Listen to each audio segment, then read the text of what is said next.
Frozen ஃபுட்னாலே unhealthy, cancer வரும் அப்படிலாம் சொல்றாங்க. அதெல்லாம் உண்மையா?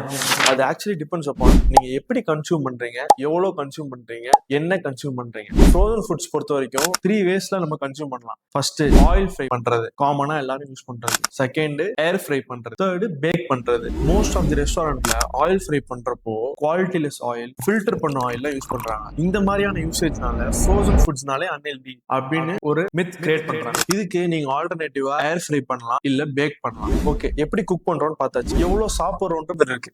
ஏன்னா இந்த ப்ராடக்ட்ஸ் எல்லாமே ஃப்ரை பண்றனாலையும் சரி, இல்ல ஆயில் யூஸ் பண்றனாலையும் சரி, என்னதான் இதுல ப்ரோட்டீன்ஸ் இருந்தாலும் இது ஒரு ஹை கேலரி ப்ராடக்ட் தான். சோ இது ஸ்நாக் மாதிரி தான் சாப்பிடணுமே தவிர மீல் மாதிரி எடுத்துக்க கூடாது. சரி, இப்போ என்ன கன்சியூம் பண்றோன்றது இருக்கு. நீங்க வாங்குற பொருள் டேட் இருக்கா, லைசன்ஸ் இருக்கா, நல்ல குவாலிட்டி யூஸ் பண்ணிருக்காங்களா, எல்லாமே செக் பண்ணி வாங்க. ஜிஎஃப்டி பொறுத்த வரைக்கும் இது எல்லாமே நாங்க ப்ராப்பரா செக் பண்ணி சாம்பிள் பண்ணி சாப்பிட்டு அதுக்கப்புறம் தான் உங்களுக்கு கொடுக்குறோம். ஸோ ஃப்ரோசன் ஃபுட்னாலே அன்ஹெல்தி அப்படின்னு பொத்தாம் பொதுவா சொல்லாம ஃப்ரோசன் ஃபுட்ஸ் ஏன் அன்ஹெல்தின்றது புரிஞ்சுக்கிட்டு அதை அளவா சாப்பிட்டு ப்ராப்பரா யூஸ் பண்ணீங்கன்னா ஃப்ரோசன் ஃபுட்ஸ் ரொம்ப யூஸ்ஃபுல்லான ப்ராடக்ட். இன்னும் வேற ஏதாவது டவுட் இருந்துச்சுன்னா கீழே கமெண்ட்ல சொல்லுங்க, கண்டிப்பா நான் ரிப்ளை பண்றேன்.